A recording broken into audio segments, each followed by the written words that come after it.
जनाब, तो ये ट्यूटोरियल आपके लिए जो है वो अपाची स्पार्क का एक ट्यूटोरियल है जो कि स्पार्क की नेटिव एपीआई को कवर कर रहा है।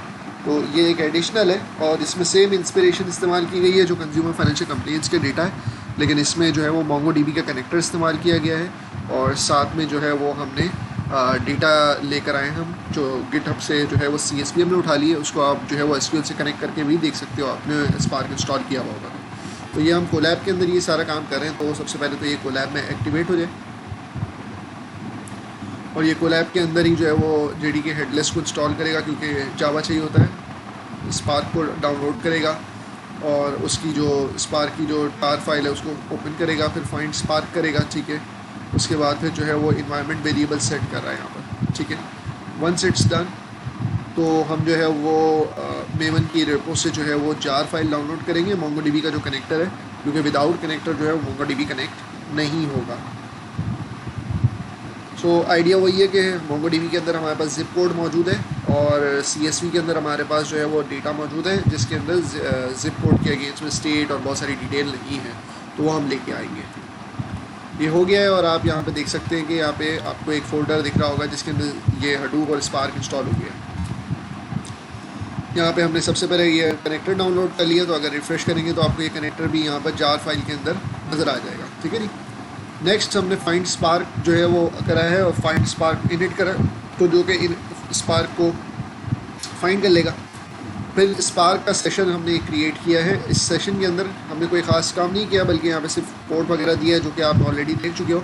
यहाँ पे हमने कॉन्फ़िग के अंदर जो जार फाइल डाउनलोड की है उसको पास ऑन करवा दिया है ताकि वो उसके अंदर यूज़ कर ले कि भाई ये वाली जार फाइल जो है वो मोंगो डीबी के हवाले से इस्तेमाल करनी है, ठीक है। यहाँ पे मोंगो डीबी का वही कनेक्शन स्ट्रिंग है जो शायद आपने पेंटाओ में भी देखा होगा। इस कनेक्शन स्ट्रिंग को मैंने यहाँ पे इनिशलाइज़ कर दिया। अब यहाँ पर हमने क्या किया है, एक डेटा फ्रेम बनाया है जो कि जिप के नाम से है spark.read.format mongo, मतलब मोंगो डीबी से मिलेगा। ऑप्शन URI के अंदर मैंने मोंगो डीबी कर दिया जो कि डेटाबेस का क्रेडेंशियल है और साथ में डेटाबेस कौन सी है जो कस्टमर कंप्लेंट्स है, और उसके साथ साथ जो है वो आपके पास ऑप्शन के अंदर कलेक्शन में US जिप कोड नाम का कलेक्शन मेरे पास मौजूद है, ठीक है जी। तो मैं आपको अभी यहाँ पे प्रीव्यू नहीं करवा रहा एटलिस्ट का, वरना आप शायद आपको ये कलेक्शन दिख जाता। सो वंस इट्स डन तो ये आपको ये दिखाएगा कि हमारे मोंगो डीबी से डेटा कैसे रीड हो गया। अब अगर मोंगो डीबी से आप नोटिस करें तो सबसे पहले अगर मैं स्कीमा की भी बात करूं तो यहाँ पे बात करूं कि जिप डॉट स्कीमा अगर मैं निकालूँ प्रिंट स्कीमा, ठीक है जी, तो ये मैंने निकाल लिया। तो हमें स्कीमा नज़र आएगा कि मोंगो डीबी से ID आ गई, सिटी, कंट्री, लैटीट्यूड, लॉन्गिट्यूड, और यही डेटा आपको यहाँ पर नज़र आ रहा होगा जो कि मैंने शो करा है यहाँ पर। तो अब ये लोड जाता है तो आपको जिप कोड का डेटा नज़र आ रहा है, ठीक है। हम ये जिप कोड को इस्तेमाल करते हुए इसमें city, country, latitude, longitude introduce कर देंगे जो कि हमारे डेटा सेट में मौजूद नहीं है। दूसरी तरफ हमने स्पार्क की फ़ाइल्स को हम इस्तेमाल करेंगे। स्पार्क फाइल्स में हमने क्या किया, सबसे पहले एक CSV गिटहब से उठाई है, उसको हमने URL को ऐड करवा दिया। स्पार्क कॉन्टेक्स्ट में हमने रीड CSV करवाई है और फाइल का पाथवे दे दिया हमने। हेडर हमने 2 रखा है, मल्टीलाइन हमने 2 रखा है, एस्केप हमने रखा है। अगर ये नहीं करेंगे तो फाइल थोड़ी सी कॉमा सेपरेटेड है, वो हिल जाती है। So this were the best practices और ये ट्रायल एंड एरर की बेसिस पे मैंने फाइंड आउट किया है। तो ये ऐसा नहीं है कि आप कोई रट्टा लगा लेना इस चीज़ का। आप देखेंगे आपका डेटा ठीक नहीं आ रहा तो आप इन पैरामीटर्स को गूगल करेंगे, स्टैक ओवरफ्लो पे देखेंगे तो आपको समझ में आ जाएगा और आप इनको इंक्लूड कर लेंगे, ठीक है जी। हेडर 2 का आपको समझ में आ रहा होगा, मल्टी लाइन भी समझ में आ रहा होगा कि अगर फॉर एग्जांपल कुछ जगहों पे ऐसा भी हो सकता है कि एक सेल के अंदर जो फॉर एग्जांपल कंप्लेन का डेटा मौजूद है तो वो इतनी लाइंस हैं कि वो मल्टी लाइन तक जा रहा है, ठीक है। तो मल्टी लाइन हो सकता है, सिंगल लाइन के अंदर एक रिकॉर्ड ज़रूरी नहीं है। ये हमने लोड कर लिया है और अगर हम वंस वी आर लोडेड तो आपको प्रिंट स्कीमा करके जो है वो ये नज़र भी आ जाएगा कि हमारे स्कीमा में क्या क्या चीज़ें आ रही हैं। अच्छा, आप नोटिस करें स्कीमा में स्पेसेस आ रहे हैं, तो स्पार्क के अंदर स्पेसेस वाली जो फाइल होती है ना वो बड़ा तंग करती है। तो व्हाट आई हैव डन कि मैंने स्पार्क का एक फंक्शन यूटिलाइज़ किया है। कोई मैंने इसमें रॉकेट साइंस नहीं किया, स्टैक ओवरफ्लो से किया, फंक्शन ला के छापा है मैंने। मेरा काम कंप्लीट होना चाहिए, मैंने यहाँ पे इसको कर दिया है। ये सिर्फ क्या कर रहा है, स्पेस को रिप्लेस करके अंडरस्कोर कर देगा। तो अब स्कीमा अगर आप देखेंगे तो आपको सबके नाम के अंदर आपको अंडरस्कोर मिलेगा, ठीक है जी। यहाँ पे आप देखेंगे तो आपको सबके हेडर के अंदर भी यहाँ पर मिल जाएगा कि डेट अंडरस्कोर रिसीव, ठीक है जी। वंस ये हो गया है तो मैंने यहाँ पर क्या काम किया है, आई रियलाइज कि जब मैं स्पार्क का डेटा देख रहा था तो यहाँ पर मेरे पास कुछ डेट जो अवेलेबल हैं वो डैशेस के साथ आ रही हैं और कुछ स्लैशेस के साथ आ रही हैं। तो मतलब यह है कि डिफरेंट डेट के फॉर्मेट हैं। Again this is the same code I copied from stack overflow. ये मुझे मिल गया। ये फंक्शन क्या कर रहा है कि मल्टीपल डेट फॉर्मेट्स जो यहाँ पे पास किए गए हैं उनको जो है वो यहाँ पे करेक्ट करके अलाइन कर देता है। किस बेसिस पे कर देता है? डेट फॉर्मेट में कन्वर्ट कर देता है, ठीक है।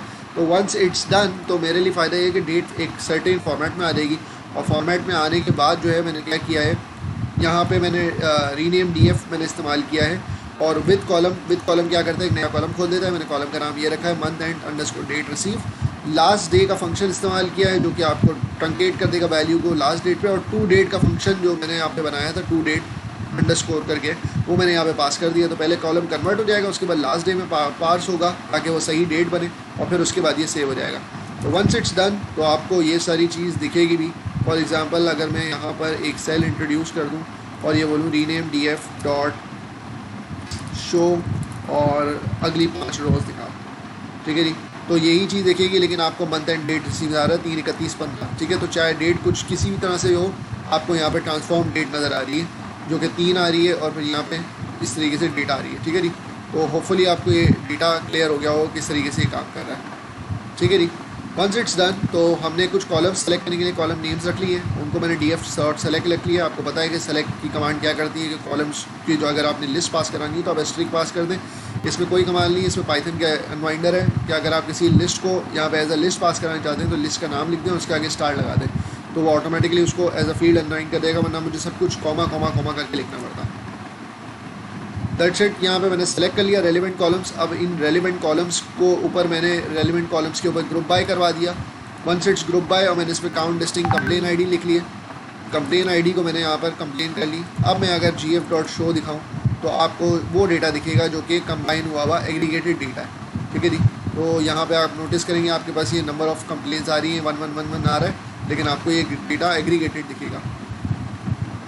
अब अनदर थिंग इज़ कि ये मैंने पुराना एक मेरे पास था JSON का, तो आप इसको इग्नोर करें क्योंकि MongoDB हमारा काम कर रहा है, और हम सिंपली लाकर MongoDB का जो डेटा फ्रेम था, क्योंकि हम डेटा फ्रेम में कन्वर्ट कर चुके हैं, तो सिंपली मैंने जिप यहाँ पे जो है उसको ज्वाइन कर दिया है जिप DF के साथ।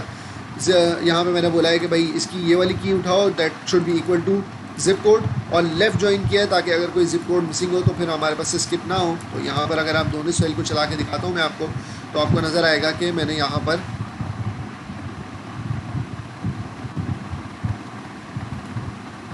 जो है वो